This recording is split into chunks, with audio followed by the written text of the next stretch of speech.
और स्वागत है आपका। इंडिया टीवी देख रहे हैं आप। आपके साथ मैं हूं प्राची पाराशर। शाम के 5 बज चुके हैं। वक्त हो गया है मुकाबला का। भगवान राम सबके हैं और सबके अपने अपने राम हैं। रामलला की प्राण प्रतिष्ठा में अभी वक्त बाकी है, लेकिन भगवान राम के नाम पर सौहार्द का माहौल मजबूत होता दिख रहा है। न सिर्फ हिंदू बल्कि मुस्लिम समाज के लोग भी भगवान राम के आगमन का उत्साह के साथ इंतजार कर रहे हैं।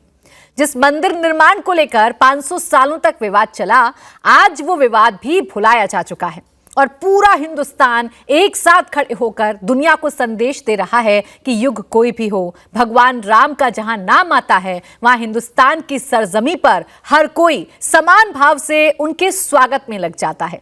मुस्लिम समाज का कोई राम को अपना इमाम बता रहा है, कोई राम को अपनी रवायत से जोड़ रहा है। किसी के लिए राम आदर्श हैं तो किसी के लिए राम उनके पुरखे हैं। सवाल यह है कि राम तो सबके हैं, फिर राम के नाम पर सियासत क्यों? राम जब सबके दिल में है तो फिर इस सौहार्द को कौन बिगाड़ने पर आमदा है? इसी पर करेंगे आज मुकाबला। पहले सुनिए भगवान राम पर दिए गए कुछ खूबसूरत बयान। भगवान राम क्या भाजपा की जागीरदार है भाई? मेरा कलेजा फाड़ के देखिएगा तो भगवान राम निकलेगा, हनुमान जी की तरह। बिल्कुल हनुमान जी निकलेंगे। और मैं कह रहा हूँ, देखिए अभी हमने निर्णय लिया है, आज ही अकेला जैसे मेरी वार्ता हो रही थी कि देखिए जहां जा रहा हूँ ऐसा माहौल क्रिएट कर दिया है। मंदिर मंदिर मंदिर हमारे एरिया में जो लोग बताइए जिनको खाना का नहीं है लेकिन वो भगवान राम का नाम ले रहे हैं अभी। तो मैंने ये निर्णय लिया है कि हर मंदिरों में जा कर अभी मैं दिया बंटवाऊंगा। ठीक है, सारे मंदिरों में दिया में बंटवाऊंगा और जो लोग अयोध्या राम मंदिर जाना चाहते हैं उसका सारा किराया मैं बेयर करूंगा। आपकी विधानसभा से? जी, मैं अपनी विधानसभा से, चाहे जितने भी लोग हो, जितने लोग जाना चाहते हैं।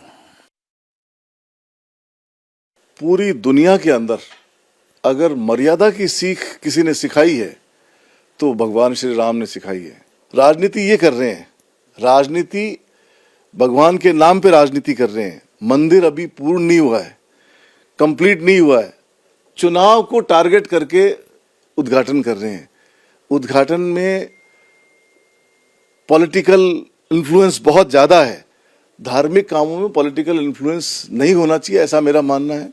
लेकिन समय से होता, पूर्ण होने के बाद होता तो और अच्छा होता।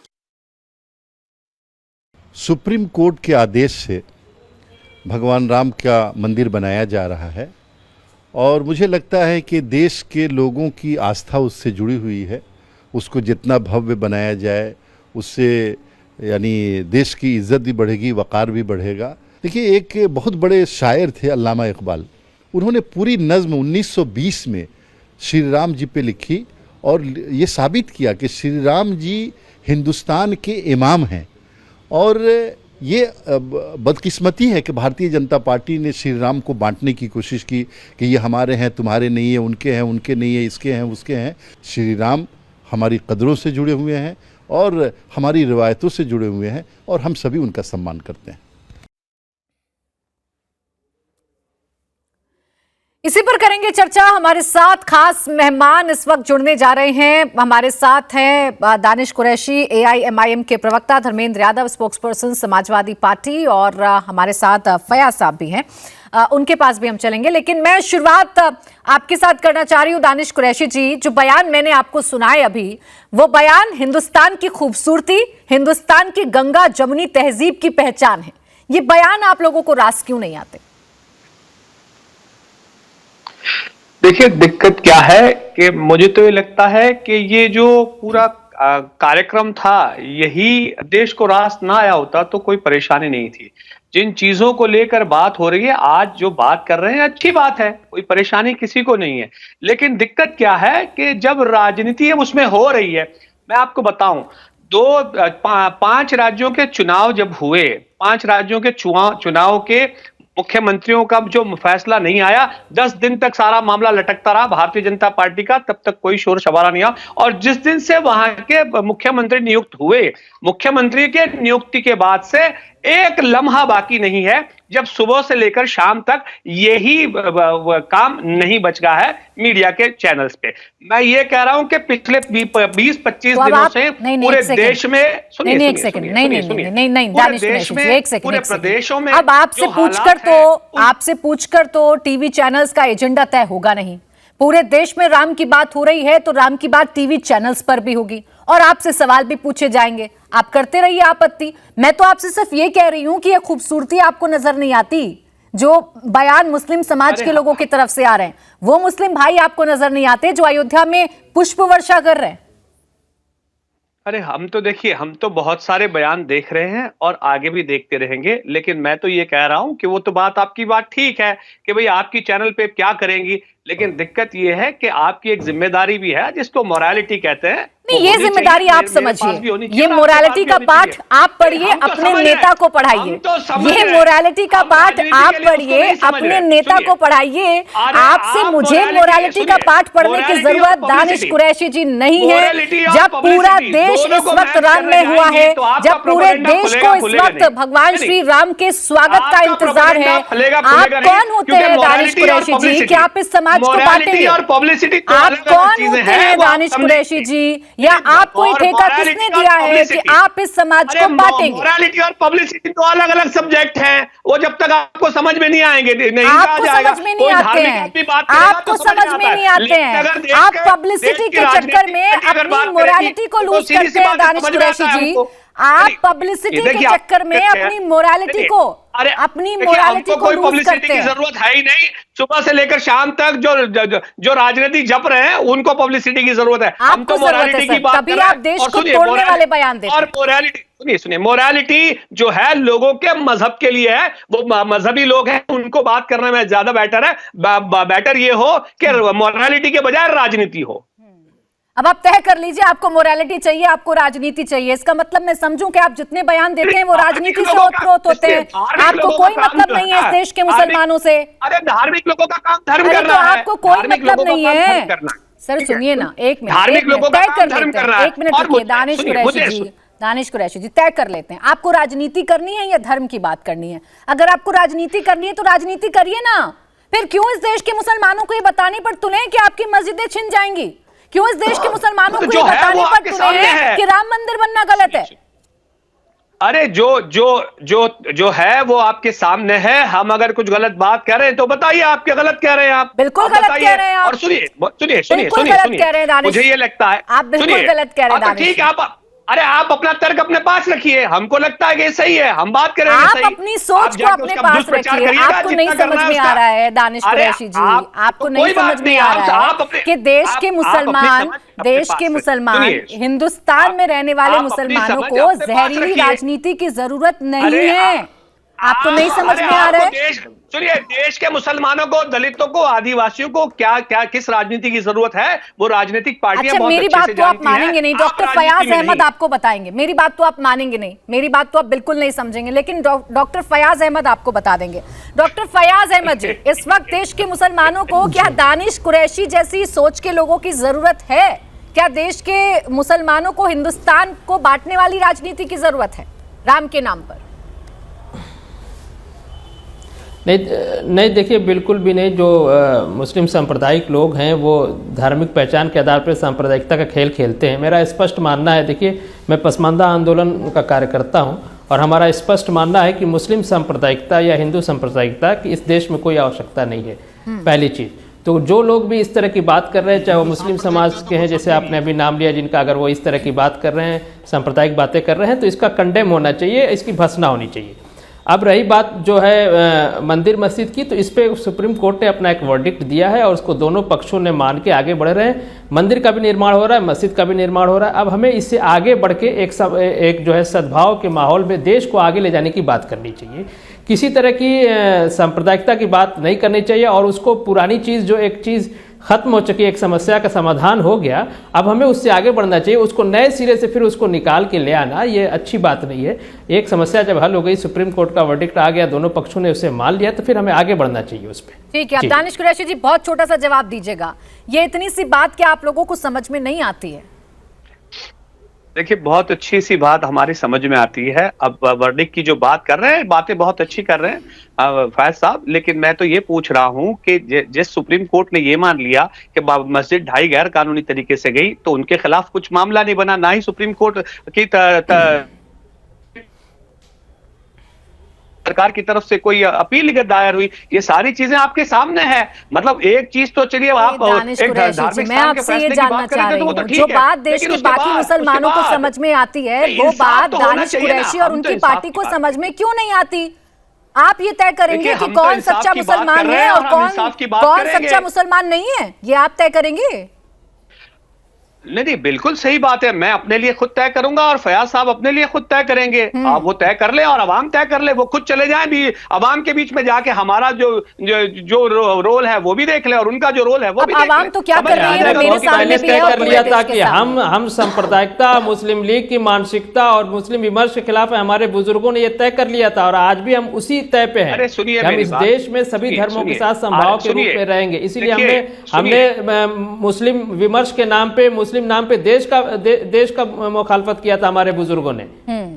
तो हम इस पे एकदम क्लियर है। हम जो है आजादी से पहले भी आज भी हम क्लियर है कि हम मुस्लिम विमर्श या मुस्लिम या कोई भी सांप्रदायिक बात के हम साथ नहीं है। देश का नेचर सेकुलर है, संविधान सेकुलर है, तो सेकुलरिज्म के आधार पे जो समाज जो पीछे रह गए उसको आगे लाने की बात होनी चाहिए। धार्मिक पहचान के आधार पे हम बात करने को मुनासिब नहीं समझते। अच्छा ठीक है, डॉक्टर फयाज अहमद जी और दानिश कुरैशी जी, ना जाने कौन सा आपके पास ऐसी मशीन है कि आप ये तय कर लेते हैं कि उसका धर्म सच्चा है और किसका धर्म नकली है। पता नहीं कौन सी मशीन लेकर आप बैठे रहते हैं, कौन सा सांचा आप लेकर बैठे रहते हैं। खैर लौटूंगे आपके पास। के शर्मा जी, आज बड़े खूबसूरत बयान सामने आ रहे हैं, खासकर मुस्लिम समाज के लोगों की तरफ से सामने आ रहे हैं, लेकिन उन्हीं बयानों में एक शिकायत आप लोगों से है कि हम तो राम को मान रहे हैं, हम तो उनके स्वागत के लिए आतुर बैठे हैं, लेकिन बांट तो आप रहे हैं। आप ये कह रहे हैं कि इसके राम हैं, उसके राम हैं, इसके नहीं हैं, उसके नहीं हैं। नहीं प्राची जी, ये बयान किसने दिया है किसके राम है और किसके नहीं है? हमने तो सीधा कहा है कि 140 करोड़ भारतीयों के आस्था के केंद्र भगवान श्री राम है।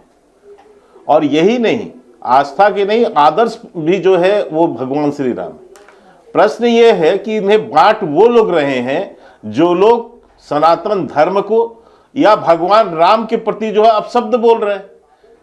अब अपशब्द तो जो बोल रहे हैं उनको आप क्या कहेंगे? जब भगवान राम के खाने पीने पर प्रश्न उठाया जा रहा है, सनातन धर्म को डेंगू मलेरिया बोला जा रहा है और न जाने कितने अपमानों से अपमान किए जा रहे हैं, तो ये तो वो बांट रहे हैं ना। और सच है, जब एक हमारे यहां बहुत प्रसिद्ध पंक्ति है कि जब नाश मनुज पर छाता है तो पहले विवेक मर जाता है। ये वही परिस्थिति है। आज जब नाश करीब है इसलिए विवेक समाप्त हो गया है। इसलिए इस तरह की बयानबाजी हो रही है। कोई कह रहा है कि भगवान राम को किडनैप कर लिया है, कोई कह रहा है कि भगवान राम ये खाते हैं वो खाते हैं, कोई कह रहा है भगवान राम का कोई अस्तित्व ही नहीं था। ये तो आज से कहा जा रहा है क्या? ये तो पहले से कहा जा रहा है। एफिडेविट तक दायर कर दिया जाके सुप्रीम कोर्ट में लोगों ने कि भगवान राम का कोई अस्तित्व ही नहीं है। तो ये हमने थोड़ी ना कहा है भाई, हम जाके कह रहे हैं कि आप ये बयान दीजिए। ये बयान जो आज संजय राउत दे रहे हैं, जो बयान जितेंद्र आवाड दे रहे हैं, जो बयान उदयनिधि स्टालिन दे रहे हैं, ये हम कह रहे हैं क्या या हमारे कहने से दे रहे हैं? ठीक, ये तो उनके नेता है भैया। ये जो कांग्रेस के लोगों की मति भ्रम हो गई है और कभी कभी वो मंदिर पर प्रश्न उठा रहे हैं, इस पे प्रश्न उठा रहे हैं। वो इतना भव्य निर्माण नहीं, उन लोगों की शिकायत इतनी भर है के शर्मा जी, उनकी शिकायत इतनी भर है कि ऐसा लग रहा है आपने इस प्रोग्राम को हाईजेक कर लिया है। ये तो राम काज है, इस राम काज में बीजेपी को हस्तक्षेप नहीं करना चाहिए, ये कह रहे हैं विपक्ष के लोग। नहीं, मुझे एक चीज बताइए, तो कौन करेगा? जो मंदिर बनाने का विरोध कर रहे थे, जो ये पूछ रहे थे कि भगवान राम महल के किस कमरे में पैदा हुए, में ऐड करना चाहता वो बनाते इसको। कौन बनाएगा? कौन ऐड कर रहा है? मुझे एक बात बताइए कि क्या इनके, आज मैं यही बात कहता हूं प्राची जी, कि यदि सुप्रीम कोर्ट का फैसला आ गया होता, यानी आया जब, यदि उस समय इस देश में कांग्रेस की सरकार या ये घमंडिया गठबंधन के लोग होते, तो क्या आज ये मंदिर बन पाता? अच्छा ठीक, एक पत्थर, एक ईंट नहीं रखी गई होती। चलिए जवाब ले अभी लेते तक हूं ये आपकी लोग बात देश का। भर में किशोर फैला तिवारी रहे जी, होते कि मंदिर बनेगा तो ये किशोर हो जाएगा, तिवारी जी ये हो बहुत जाएगा। देर से आपकी बातों का जवाब देना तो चाह मैं रहे ये हैं, कह रहा दानिश हूं कि ये कुरैशी लोग जी की मंदिर बातों का बनाने जवाब तो देना चाह रहे आह्वान हैं। क्यों नहीं कर रहे हैं? हाँ ठीक है, किशोर तिवारी जी शिवसेना उद्धव गुट से मेरे साथ हैं। किशोर तिवारी जी, ये बटा हुआ क्यों है? राम के प्रति आस्था हिंदुस्तान में बटी हुई क्यों है? एक तरफ आम लोगों के खूबसूरत बयान प्रभु श्री राम पर और उतनी ही बटी हुई सियासी सोच। नहीं, सियासत तो हो रही है और सियासत होनी नहीं चाहिए, ये बात मैंने आपकी प्राची कबूल की। लेकिन पहली बार मैं बताता हूं विनोद बंसल जी, 140 करोड़ के आस्था का विषय और राम मंदिर के निर्माण पे पूरा हिंदू समाज एक अलग उत्साह में है। लेकिन है ना विनोद जी, क्यों यह बात बार बार आती है कि इसमें राजनीति हो रही है। विनोद जी, उस कार्यक्रम के अंदर शिवसेना का रहना बहुत आवश्यक था, ऐसा मुझे लगता है। लेकिन मैं के शर्मा जी ने जो बात की, तो राम को लेके विवादित बयान करने वालों की मैं घोर निंदा करता हूं। और मैं तो बोलता हूं कि ये जो कार्यक्रम है और उसके बाद जो राम के प्रति जाने वाले लोगों का वहां पे जो सैलाब रहेगा, मुझे लगता है ये मेरे जिंदगी का अभूतपूर्व कार्यक्रम है। एक तरफ और आपकी मैं भी आस्था है अपील किशोर करूंगा। तिवारी जी, मैं ये नहीं समझ पा रही हूँ। एक तरफ आप लोगों की आस्था है, एक तरफ आप शिवसेना के योगदान को याद दिलाते हैं, एक तरफ आप राम के प्रति अपनी आस्था को व्यक्त करते हैं, और दूसरी तरफ आप उन लोगों के साथ खड़े हैं जो इस बात पर बहस कर रहे हैं कि प्रभु श्री राम क्या खाते थे और क्या नहीं खाते थे। नहीं, कुछ लोग है ना खबरों में आने के लिए बोलते हैं। और आप मुझे जितेंद्र आव्हाड की बात कर रहे, तो उन्होंने माफी भी मांग ली। और लेकिन मैं आज भी अपील करता हूं कि एक राष्ट्रीय कार्यक्रम, भव्य कार्यक्रम होने को जा रहा है। बीजेपी मेरी आपत्ति इस कितनी बात भी को लेकर है राजनीति करे। किशोर तिवारी जी, मुझे वो शिवसेना क्यों नहीं नजर आती है जो राम मंदिर के आंदोलन में बढ़ चढ़कर हिस्सा ले रही थी? मुझे वो शिवसेना क्यों नहीं नजर आती है जो शिवसेना अपने हिंदुत्व के एजेंडे को सबसे ऊपर रखती थी? अब आप कह रहे हैं वो पब्लिसिटी पाने के लिए, खबरों में आने के लिए कहते हैं, लेकिन अपमान तो प्रभु श्री राम का कर रहे हैं। एक मिनट मुझे समझिए, मैं आपको बोलता हूं कि आपको नजर क्यों नहीं आती है। आपने जो बीजेपी का चश्मा लगाया है वो निकाल लो, तो आपको अच्छा, इसमें बीजेपी का चश्मा क्या है? अब एक सेकंड, अब एक किशोर तिवारी जी, बड़े आराम से तफसील से बात करते हैं। इसमें बीजेपी का चश्मा कहां से आया? जितेंद्र आव्हाड ने क्या कहा जो मैंने सुना, क्या आपने नहीं सुना? बताइए, इसमें बीजेपी का चश्मा क्या है? देखो, शिवसेना चश्मा तो किशोर जी ने लगा रखा है, प्राची जी ने तो चश्मा लगा ही नहीं। अरे यार रुको ना विनोद जी, हाँ आप लोग है ना के लो या आप लोग, अरे छोड़िए ना, आप विनोद बंसल जी और के शर्मा जी को अभी छोड़िए, आपकी बहस मुझसे है अभी। आप मुझे बीजेपी का चश्मा लगाए हुए बता रहे हैं, तो चलिए आइए बात करते हैं। जितेंद्र आव्हाड ने जो कहा, वो जो मैंने समझा, उसमें बीजेपी का चश्मा क्या है, बताइए। ये देखो, मैं अभी बताता हूं कि आपको मैं क्लियर करा देता हूं कि अब जितेंद्र आव्हाड जो विचारधारा से आते हैं वो हमारी विचारधारा नहीं है। हम प्रभु राम में आस्था रखते हैं और हम राम मंदिर निर्माण पर एक गौरव भी हम करते हैं। जब आप भी जितेंद्र आव्हाड को गलत कह रहे हैं, मैं भी जितेंद्र आव्हाड को गलत कह रही हूं, तो चश्मा सिर्फ मैंने ही क्यों लगाया है? ऐसा तो नहीं किशोर तिवारी जी, आप भी चश्मा लगा रहे हैं फिर बीजेपी का दिया हुआ। ओहो प्राची, तुम्हें वो हमारे दिल में जो राम है और हमारे दिल को निकाल के राम देखना है। अभी तो मैं देख रहा हूँ पूरे पैनल में मैं अकेला ही हूँ जो राम भक्त नजर आ रहा हूँ, तो आपको समझना चाहिए। नजर आने से और होने में किशोर तिवारी जी बहुत बड़ा अंतर होता है। सुनिए ना सर, बहुत बड़ा अंतर होता है। मैं आपकी भावनाओं की कद्र कर रही हूँ, मैं जान रही हूँ आप बहुत बड़े राम भक्त हैं, लेकिन मुझे लगता है गलत साइड में जाकर खड़े हो गए हैं। ना आप निंदा कर पा रहे हैं खुलकर, और ना ही खुलकर आप एक्सेप्ट कर पा रहे हैं। जवाब आपको विनोद बंसल जी देंगे इस बात पर। विनोद बंसल जी। नहीं प्राची जी, आज आपने बेसिकली वो कर दिया को जो कहते हैं तेरा तुझको और अपन क्या लागे मेरा। तिवारी जी ने जो कुछ दिया वो चश्मा उनको वापस पहना दिया आपने। चलो खैर, तिवारी जी किशोर नहीं रहे अब ये बड़े हो गए हैं। अभी मुझे लगता है कि राम जी के साथ हैं अभी भी, मेरा ऐसा पूरा विश्वास है। वो अलग बात है कि पार्टी इधर उधर चली गई और पार्टी ने मान लो हनुमान चालीसा का विरोध किया, वो उनकी अपनी राजनीतिक मजबूरी थी जी। उस पर आंसू का लगा दिया, वो सब चीज चलती है। किशोर जी मैं मानता हूँ आपकी बात। देखो अभी राम का बड़ा नाम है और अभी पूरा विश्व रामत्व की तरफ लौट रहा है। हम सबको भी राम में बनाना है, पूरे भारत को ही नहीं बल्कि विश्व को राम में बनाना है। आपको बताओ प्राची जी, आज जो है ना जी 22 तारीख के कार्यक्रम में 22 तारीख के कार्यक्रम में विश्व के लगभग 51 देशों का प्रतिनिधित्व होने वाला है। मैं आपके चैनल पे पहली बार बता रहा हूँ इस बात को कि 22 तारीख के कार्यक्रम में लगभग 51 देशों का प्रतिनिधित्व होने वाला है और सैकड़ों विश्व के प्रतिनिधि उस कार्यक्रम में सहभागी बनेंगे। गर्भगृह में नहीं घुसने दिया जा रहा है। किशोर जी आपकी बात को देखो, बीच में नहीं बोला था। कर दिया है। किशोर तिवारी जी आपका नहीं जमने वाला है। किशोर तिवारी जी बीजेपी ने हाईजैक कर लिया है। किशोर तिवारी जी बीजेपी ने सारा का सारा हाईजैक कर किशोर तिवारी जी लिया। इलेक्शन के एजेंडा में डाल दिया। आप थोड़ा सा सुन भी लीजिए ना, थोड़ा सा सुन लेते हैं। बोलिए विनोद बंसल जी। नहीं, मैं उनका तुक बता रहा हूँ। नहीं वैसे मुझे बोलने से ज्यादा किशोर जी की आवाज सुनने में ज्यादा आनंद आ रहा है। आज मुझे अच्छा लग रहा है कि किशोर जी अब जो थोड़े मैच्योर्ड बात भी करने लगे हैं। लेकिन ये कि क्या है, देखिए राजनीति की बात अलग है किशोर जी, बाकी है तो हम एक ही ना। राम भक्त तो राम भक्त ही रहेगा, बीच बीच में बदलता रहता है राजनीति। देखिए कांग्रेस के अंदर भी बहुत सारे राम भक्त हैं, ऐसा नहीं है, और बड़े संच राम भक्त भी है। लेकिन क्या है कि वो सोनिया जी जो है ना उधर से वो वेटिकन सिटी से चलती हैं, तो इसलिए उनको वेटिकन के साथ साथ चलना पड़ता है। अब आप देखिए कि जब आप जब तक विशुद्ध रूप से थे तो आप भी राम के भक्त थे और आपने बाबरी को विध्वंस किया। ये इस बात का गर्व है हमें सबको। लेकिन जैसे ही आपने एनसीपी के साथ गए, कांग्रेस के साथ गए, ऑल इंडिया मुस्लिम लीग के साथ गए और उनके साथ रजा अकादमी को तो आपने लाशों का ठेका दे दिया, तब जाकर के आपकी बात पर थोड़ा सा लोगों को संदेह होने लग गया। अच्छा लेकिन ठीक है, कोई बात नहीं, अभी भी समय वापस आने का, हम अभी वापस आने का समय है किशोर जी। अरे हम अकेले ही किशोर जी हम रहेंगे। अरे नहीं, बिल्कुल किशोर जी, मुझे पूरा विश्वास है, मुझे पूरा विश्वास है कि आपका हिंदुत्व मरेगा नहीं कभी भी। भाई ठीक है, कभी कभी धूमिल हो जाएगा, कभी कभी चश्मा कोई पहना देगा, कभी चश्मा आप पहन लोगे, वो अलग बात है। लेकिन क्या है कि ठीक है, आज देखिए किशोर तिवारी जी, आपकी पार्टी की विचारधारा पर चर्चा हो ना हो, लेकिन आज आपका चश्मा जरूर फेमस हो गया। आज आपके आपके चश्मे पर भरपूर चर्चा आज हम लोगों ने की है। प्रोफेसर धर्मेंद्र यादव जी, समाजवादी पार्टी का स्टैंड तो क्लियर है, लेकिन इसके बावजूद इस राम मंदिर को अलग अलग तरीके से देखने की जो परंपरा इस देश में चल रही है वो क्यों? प्राची जी 25 मिनट से मैं इस डिबेट में हूं और अनइंटरप्टेड मैंने सुना सबको। मैं आपसे उम्मीद करता हूं कि मुझे बोलने का पूरा मौका दिया जाएगा।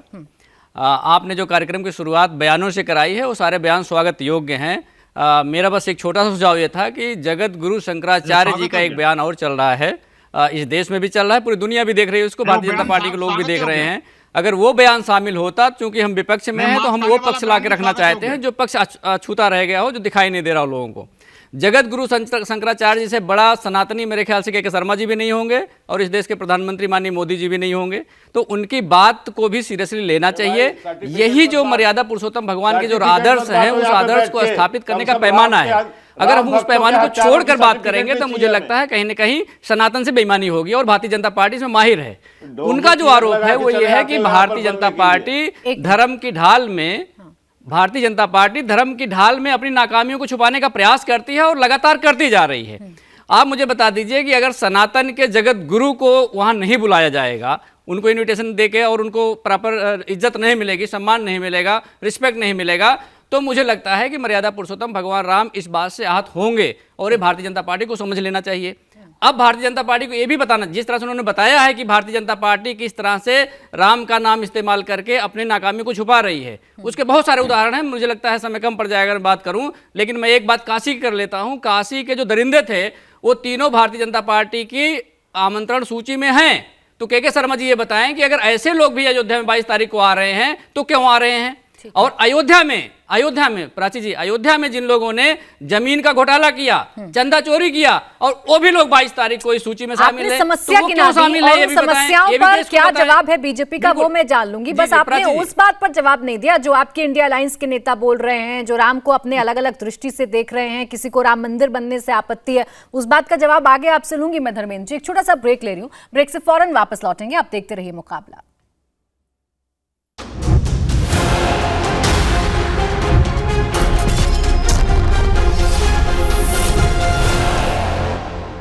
ब्रेक के बाद आपका स्वागत है, आप देख रहे हैं मुकाबला। के शर्मा जी, आपसे सवाल इस बात को लेकर है कि राम के प्रति आपकी आस्था, इस पूरे देश की आस्था, सब एक है, लेकिन आप लोग जल्दबाजी कर रहे हैं क्योंकि राम के नाम पर आपको वोट बटोरनी है, इसीलिए आप बहुत जल्दबाजी में उद्घाटन करवा रहे हैं राम मंदिर का। देखिए, जिनकी सोच राजनीतिक है उनको तो वोट नजर आएगा। हमें प्राची जी वोट नहीं चाहिए, इसकी इस नजर से हम नहीं देखते इसको।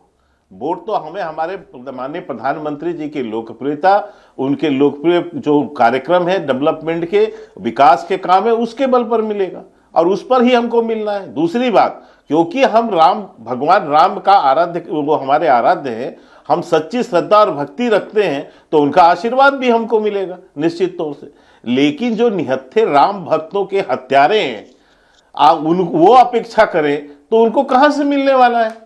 उनको तो स्वाभाविक रूप से 4 बार से जो है जनता हरा रही है, देश जो है उनको जवाब दे रहा है। क्योंकि जिन लोगों ने अयोध्या के केवल जो है राम अयोध्या में सरियों को, भैया ये शंकराचार्य जी को बुलाओगे नहीं बुलाओगे, उनको सनातनी मानते हैं नहीं मानते? आप समाजवादी बड़े बड़े तिलक लगाने लगे हैं। अरे उनको सनातनी मानते हैं नहीं मानते? शांति रखो भैया, उनको सनातनी मानते हैं नहीं? हाँ या ना में जवाब दे दीजिए आप बस। तुम सर्टिफिकेट देने वाले, हाँ या ना में जवाब दे दीजिए। सर्टिफिकेट देने वाले, हाँ या ना में जवाब दे दीजिए ना मुझे। बीच में नहीं बोला मैंने, बोला भाई जगत गुरु शंकराचार्य जी को आप सनातनी मानते हैं नहीं मानते? इनको शांति रखिए। जवाब आने दीजिए के शर्मा जी, जवाब दे दीजिए। ऐसा है, मैं सर्टिफिकेट देने वाला कोई नहीं। तो आपने टीका पे क्यों टिप्पणी कर दिया भाई? समाजवादियों ने ठेका लिया। टीका पे टिप्पणी क्यों किया आपने? ये समझा रहे हैं। टीका टिप्पणी करने का आपको क्या अधिकार है? टीका टिप्पणी आपको करने का क्या अधिकार है? नहीं, इसीलिए क्योंकि जो राम भक्त के हत्यारे हैं, आप मेरी आस्था पे टिप्पणी कर रहे हैं। वो इसीलिए आपके लिए जगत गुरु भी नहीं सही है सनातनी। ये काल ने भी, आपके लिए मेरे टीका में भी समस्या है। ये काल ने भी, आपके दिमाग की समस्या को सही करने पे ले जाकर के मर्यादा पुरुषोत्तम भगवान राम के एक आदर्श को अगर सीख लेंगे तो आपका जीवन सफल हो जाएगा। आप मेरे से बहुत बड़े हैं, मुझे लगता है उम्र में। आपको मैं सीख दूं, अच्छा नहीं लगता। अच्छा एक मिनट, के शर्मा जी, उनकी आपत्ति है कि उनकी अपनी आस्था है और उनकी आस्था को आप ठेस नहीं पहुंचा सकते। वो क्या पहनते हैं, क्या नहीं पहनते हैं, टीका लगाया नहीं लगाया, इसको लेकर उनकी आपत्ति है। बाकी बढ़िए, जवाब दे दीजिए उनके सवालों का। देखिए प्राची जी, वो हमारे शास्त्रों में कथा है कालनेमी की। कालनेमी भी बेस बदल के इसी तरह से हनुमान जी को जो है ठगने का प्रयास किया था। आज जो ये तो सत्य है ना, ये तो इनका इतिहास तो बदलेगा नहीं। इन्होंने निहत्थे राम भक्तों के ऊपर गोली चला के हजारों राम भक्तों की हत्या की थी कि नहीं की थी इनकी जब सरकार थी, और उस पर गर्व कर देते रहे। 2017 के चुनाव में भी इन्होंने कहा कि अगर भी राम भक्तों की हत्या करनी होती तो मैं करता। तो उस पर गर्व करने वाले व्यक्ति आज किस मुंह से राम भक्त की बात कर रहे हैं? तो ये तो देश को समझना होगा ना, ये तो इनकी हकीकत तो देश को बताना है, क्योंकि इससे तो ही समझ आएगा ना कि कालनेमी कौन है। आपकी हकीकत को जगत गुरु शंकराचार्य जी ने बताया है। आप किस तरह के सनातनी है वो आपको बता दिया उन्होंने। प्रधानमंत्री जी के बारे में बता दिया उन्होंने, क्या करते हैं, क्या सोचते हैं। उनसे बड़े सनातनी आप नहीं हो, अगर हो तो बताइए। आप उनकी बात से सहमत नहीं हो, भी बताइए। अब ये मिर्ची लग रही है, के शर्मा जी, मिर्ची लग रही है। जगत गुरु जी को मिर्ची लग रही थी। जगत गुरु जी जो बोल रहे हैं उनको मिर्ची लग रही थी। विपक्ष बोल रहा था तो चलो कोई बात नहीं, आपने कहते विपक्ष बोल रहा है, अब जगत गुरु जी बोल रहे हैं, उस बात का जवाब दोगे आप? क्यों नहीं दोगे जवाब, मुझे बताइए। जी तुम कर सकते हो जगत गुरु जी के। जो काशी के दरिंदे वो सनातनी थे या भारतीय जनता पार्टी के थे, बताइए मुझे। क्योंकि तुम काशी के दरिंदे भारतीय जनता पार्टी थे या सनातनी थे, बताइए मुझे। जो समाजवादी अभी जिसने, सुनिए पहले, अभी जिसने मंदिर को उड़ाने की धमकी दिया है वो योगी जी के साथ फोटो खिंचवा रहा है, सनातनी है क्या है? भारतीय जनता पार्टी का है। ऐसे नहीं होगा। करके बात करूंगी तो ज्यादा सही रहेगा। देखिए, आपत्ति इस बात को लेकर है के शर्मा जी, ये तो इन्विटेशन मांग रहे हैं, रामकाज में शामिल होने के लिए आतुर हैं, इन्विटेशन इनको मिल नहीं रहा। और रही बात आपकी कि इन्होंने गोलियां चलवाई थी नहीं चलवाई थी, आप ही लोग तो कहते हैं ना कि अब तो सब राम पथ पर चल रहे हैं, तो ये भी चल रहे हैं, तो चलिए ना इनके साथ हाथ पकड़ के। अब क्यों इन्हें कालनेमी कह रहे हैं, कभी आप इनको नकली बताने लगते हैं। इनकी आस्था को आपके सर्टिफिकेट की जरूरत तो नहीं है। मैं बता रहा हूं, मैं इसलिए बता रहा हूं, बिल्कुल आपने सही प्रश्न पूछा। मैं इसलिए इस बात को कह रहा हूं कि अभी तक इनके पार्टी के नेता जो हैं, जिनका ये महामंत्री जिनको बना के रखे हैं, सपा के जो राष्ट्रीय महामंत्री हैं, वो आज भी भगवान राम हो या सनातन धर्म हो उसको अपमानित कर रहे हैं, गालियां बक रहे हैं, और ये उनकी जो है समर्थन करती है इनकी पार्टी। तो मैं ये कह रहा हूं कि एक तरफ तो आप भगवान राम पर जो है चोट पहुंचा रहे हैं, दूसरी तरफ आप अपेक्षा कर रहे हैं, जबकि हम निमंत्रण देना हमारा काम नहीं है, ये ट्रस्ट का काम है। तो दूसरी तरफ आप जो है ये भी कह रहे हो कि हमें वहां निमंत्रण भी मिले। भगवान राम और माता सीता को लेकर बयान तो कई दोनों तरफ से आए हैं के शर्मा जी, और वो बयानों को अभी मैं नहीं तो अभी धर्मेंद्र जी कोट कर देंगे आपके सामने और एक पूरी फहरिस्त गिना देंगे। बता दीजिए धर्मेंद्र यादव जी, जवाब दे दीजिए, ये कैसा हिंदुत्व? भारतीय जनता पार्टी का किसने कहा है? प्राची जी मुझे एक बात बताइए, बस लग प्राची जी मुझे एक बात बताइए, आपको मिर्ची लग गई है, मिर्ची कहाँ से आ गई? अब सुन लीजिए मेरी बात सुनिए। भारतीय जनता पार्टी, पहले अपने टर्न तो बोल लिया आपने, अब मेरे टर्न में रुक जाइए आप, कोई नेता, मेरे टर्न में आप रुक जाइए। भारतीय जनता पार्टी का कोई नेता यदि बयान दिया है तो मुझे बताइए, बता दीजिए। बहुत सारे बयान कोट करते हैं, बोलिए धर्मेंद्र जी। समाजवादी पार्टी सुन लीजिए, एक मिनट सुन लीजिए मेरी बात। नरेश अग्रवाल जब बोले थे वो भारतीय जनता पार्टी में नहीं थे, समाजवादी जो भारतीय जनता पार्टी में आ जाए वो ठीक है आपके हिसाब से। हमारी पार्टी में कुछ भी बोलो, भारतीय जनता पार्टी में आ जाओ, कुछ भी करो भारतीय के बाद, इसीलिए तो बलात्कारी आप लोग रख रहे हो। आने के बाद काशी कलंकित इसीलिए हुई है क्योंकि आपकी सोच ऐसी है। काशी को कलंकित करने में आप पूरे शीर्ष नेतृत्व की भूमिका में मानता हूँ, इसलिए ऐसा हुआ है। अयोध्या में जो हुआ आप लोगों की सोच की वजह से हुआ है। जगत गुरु के साथ जो व्यवहार आप लोग कर रहे हो ये आपकी सोच है, आपकी सनातन नहीं, आपकी सोच है। पहले इस पे आप विचार करिए एक बार, फिर आपको पता चलेगा कि आप किस पथ पर चल रहे हैं। अच्छा ठीक, आप रुक जाइए। आप के शर्मा जी और धर्मेंद्र जी दोनों रुक जाइए। आप दोनों आरोप प्रत्यारोप में पड़े रहेंगे। मेरा तो आज मुद्दा इस बात को लेकर था कि राम को लेकर जब हर कोई स्वागत कर रहा है तो नफरत फैलाने की कोशिश क्यों की जा रही है। और फिर दानिश कुरैशी जी मैं आपके पास आऊंगी इसी सवाल को लेकर। मुझे पता है आपको अच्छा तो नहीं लगेगा, लेकिन फिर भी ये सवाल तो मैं आपसे करूंगी कि मुझे तो आज एक हिंदुस्तान नजर आ रहा है, मुझे तो आज हर रंग एक रंग में रंगा हुआ नजर आ रहा है, आपको ये रंग क्यों नहीं जम रहा? देखिए, सबसे बड़ी बात यह है कि अभी मेरे अलावा और 4 लोग हैं और आप देखिए कि किस प्रकार की देश में राजनीति हो रही है। देश में आज होड़ किस बात की मची है? के शर्मा ये कह रहे हैं कि मैं बड़ा हिंदू हूं, समाजवादी के प्रवक्ता कह रहे हैं कि मैं बड़ा हिंदू है, और किशोर तिवारी जी हैं वो कह रहे हैं कि मैं बड़ा हिंदू हूं। ये फयाज साहब के ये भी छोटे हिंदू बनने की होड़ में मचे। दिक्कत क्या है कि देश में हिंदू है, अच्छी बात है, मानिए, कोई परेशानी नहीं है, लेकिन उसके अलावा भी तो कुछ है, और अगर उसके अलावा कुछ है तो वो क्या है, उस पर बात होने के बजाय देखिए तिवारी जी ने एक सवाल उठाया चश्मे का, और मैं उसी चश्मे पे लौट आऊंगा जो आपने उन पर पूछा। मैं भी आपको पूछ लूंगा कि अभी तो मुझसे ये कह रहे थे कि ये आपको क्यों समझ में नहीं आता, तो मैं आपको बताता हूं क्या आपको क्यों नहीं समझ में आता। मैं बताता हूं, क्योंकि जब पूरा विपक्ष जब ये समझता है ना कि आपका चश्मा कैसा है और विपक्ष का चश्मा कैसा है, तो अगर परसेंटेज वाइज देखेंगे तो मुझे लगता है कि विपक्ष का चश्मा बिल्कुल ज्यादा बड़ा है जो शासक पक्ष का चश्मा है। इसी फर्क कर लीजिए, विपक्ष में है कि नहीं, विपक्ष का चश्मा लगा रहे हैं कि नहीं लगा रहे हैं, विपक्ष की बात ठीक है या नहीं है, अपने आप को सही प्रूव करने के लिए किसी का भी चश्मा लगा के पहन लेंगे तो सामने धुंधला नजर आएगा। दानिश कुरैशी जी, मैं वही कह रहा हूं आपको, मैं वही कह रहा हूं, अपने नंबर का ही चश्मा पहनना चाहिए। चश्मे पर बहुत चर्चा हो गई। एक मिनट रुकिए ना, आप रुकिए दानिश कुरैशी जी, एक मिनट रुक जाइए, एक सेकंड सुन लीजिए। आपने डॉक्टर फयाज अहमद को तो सर्टिफिकेट दे दिया कि वो छोटे हिंदू बनने की कोशिश कर रहे हैं। ऐसा उन्होंने क्या कह दिया जिसमें आपको लग रहा है वो हिंदू बनने की कोशिश कर रहे हैं? किसी के आराध्य का सम्मान करना, देश की संस्कृति का सम्मान करना, मैं इस पे कुछ कहना चाहूंगा, मैं इस पे कहना चाहूंगा। आ रही हूं मैं फयाज जी, फिर आ रही हूं। हाँ, मैंने उस पर होड़ मचने की बात कही है। सुनिए, मैं किसी को वो नहीं दे रहा हूं सर्टिफिकेट, मैंने होड़ मचने की बात कही कि किस तरीके की होड़ मची हुई है। और रह गई बात, मैंने आपको यही कहा कि सबके चश्मों का माप अलग अलग है। आपको ऐसा लगता है कि आपका चश्मा परफेक्ट है, मुझे ये लग रहा है कि मेरा चश्मा परफेक्ट है। ये तो आवाम तय कर रहेगी। अरे नहीं सर, चश्मा किसका परफेक्ट है किसका परफेक्ट नहीं है, आज मेरी चर्चा ये है ही नहीं। हाँ, भटकाना चाहते हैं तो भटकाते रहिए, मैं तो सिर्फ इतना पूछ रही हूँ आपसे। इस देश में जब एक तस्वीर वो है कि अयोध्या में पुष्प वर्षा की जा रही है मुस्लिम भाइयों की तरफ से, इस देश में जब ऐसे मुसलमान भी हैं जो ये कह रहे हैं कि राम सिर्फ हिंदुओं के नहीं है, तो आप क्यों हैं ऐसे? ओवैसी साहब ऐसे क्यों हैं जो ये कह रहे हैं कि हम तो कयामत तक याद रखेंगे हमारे साथ क्या हुआ, हमारी तो मस्जिदों को आबाद करना बहुत जरूरी है? क्यों नफरत बांट रहे हैं?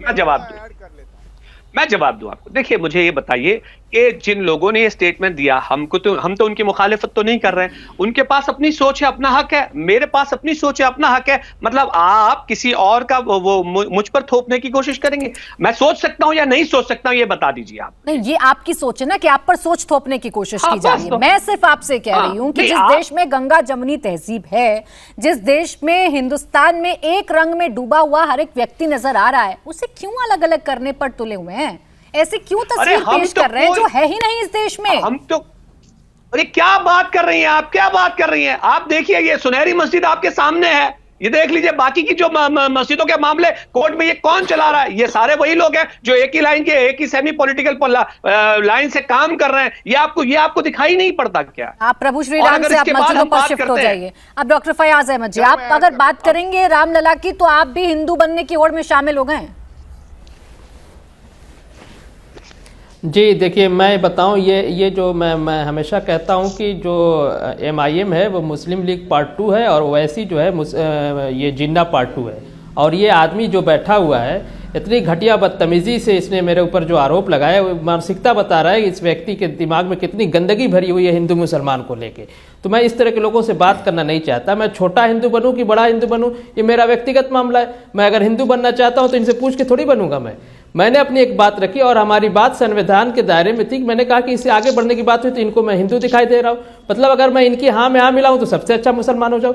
ये जो मुस्लिम लीगी एटीट्यूड है MIM का और उसके लोगों का, ये बिल्कुल धुर मुस्लिम सांप्रदायिकता है। और हम लोग इसके विरोध में रहे, हमारे बाप दादा इसके विरोध में रहे, हम पार्टीशन के विरोध में रहे। हमने मुस्लिम लीग को चुनाव हराया पसमानदा आंदोलन ने, और आज भी ये लोग जिंदा। इसीलिए हम लोग शुरू से मुस्लिम जो सांप्रदायिकता है, और आज कहीं ना कहीं MIM और उसके इस तरह के लोग जो है वो मुस्लिम सांप्रदायिकता को हवा देके इस देश का माहौल खराब करना चाहते हैं। मैं मुस्लिम समाज से आता हूं, और मेरे दायित्व बनता है कि मैं मुस्लिम संप्रदाय के खिलाफ मुखर होकर बोलूं। तो वो कहीं से नहीं, और मुझे इस तरह के आरोपों से कोई फर्क नहीं पड़ता। मेरी एक धार्मिक आस्था है, वो मैं हिंदू मुसलमान हूँ, वो मेरे घर के अंदर है। बाहर जब हम आते हैं तो हम एक समाज में आते हैं, वहाँ संविधान चलता है, हमारा धर्म संविधान हो जाता है। एक सेकुलर देश है, किसी की धार्मिक पहचान के आधार पर बहस नहीं होनी चाहिए। राम मंदिर का मुद्दा है, बाबरी मस्जिद का मुद्दा है, उसको हल किया जा चुका है। अब हमें आगे बढ़ने की बात करनी चाहिए। ये इतनी सीधी सी बात इनको समझ नहीं आ रही। अब इनके दिमाग में नफरत भरा हुआ है, दिमाग खराब है इनका, उल्टा सीधा बैठ के बोल रहे हैं। अरे आप सुन लीजिए, अरे सुन लीजिए, अब धार्मिक पहचान पे बात नहीं होनी चाहिए, और हम पूरे उस पे पैनल पे बैठ के बात ही ये कर रहे हैं कि देश में धार्मिक पहचान कैसी होगी। ये जो दोहरे मापदंड है ना आपके, पहले आप माफी मांगिए जो आपने मुझसे कहा है। नहीं, सुनिए, देखिए, जो शब्दों का मेहरबानी करके आप इंटरप्ट मत करिए। अब आप बोल रहे थे, मैं खामोश था, आप सुन लीजिए। सवाल आप कौन होते हैं किसी को हिंदू मुसलमान कहने वाले? आपको माफी मांगना चाहिए।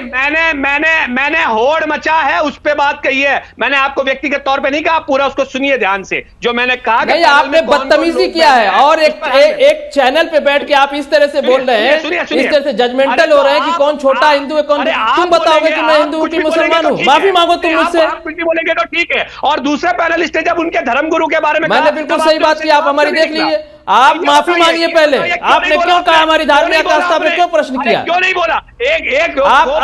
आप क्यों कहेंगे मुझे मैं हिंदू मुसलमान? आप कौन है कहने वाले? जो सवाल पूछा था एंकर ने, आप उसका जवाब दीजिए। आप मुझको क्यों कह रहे कि मैं हिंदू की मुसलमान हूँ? मानसिकता से निकले हैं ना, वो तमाम लोगों को समझ में आता है। दानिश कुरैशी जी, बंद कर दीजिए। कौन क्या करता है, कौन क्या नहीं करता है, आपके खिलाफ कोई बोल जाए, कब तक उसे सर्टिफिकेट बांटते रहिएगा?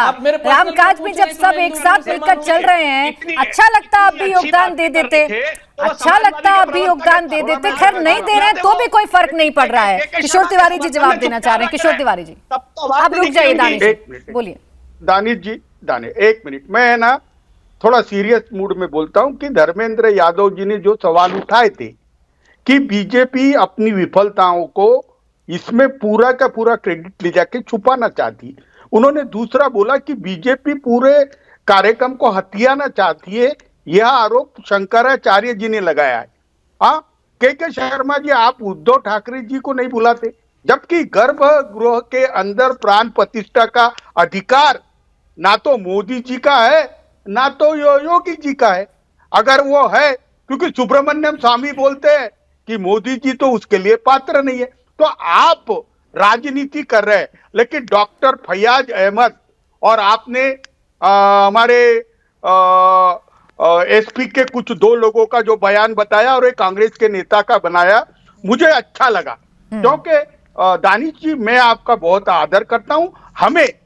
हमें भारत का सौहार्द मेंटेन करने के लिए, और राम मंदिर बन गया ना, मुस्लिम समाज ने बड़ा दिल बताया है, राम मंदिर बन गया और ये एक राष्ट्रीय कार्यक्रम नहीं है, मुझे लगता है विश्व में सबसे बड़ा हिंदुओं का कार्यक्रम होने जा रहा है। उसमें अगर मुस्लिम समाज रहता है तो दानिश गुरुजी रिकॉर्ड पे रहेगा। ठीक है किशोर तिवारी जी, आप देखिए मुस्लिम समाज को तो नसीहत दे रहे हैं, थोड़ा सा अपने अलायंस पार्टनर को भी समझा दीजिए कि राम, कम से कम भगवान श्री राम के बारे में तो अनाप शनाप ना बोलें, जिससे हिंदुओं के सेंटिमेंट्स हर्ट होते हैं।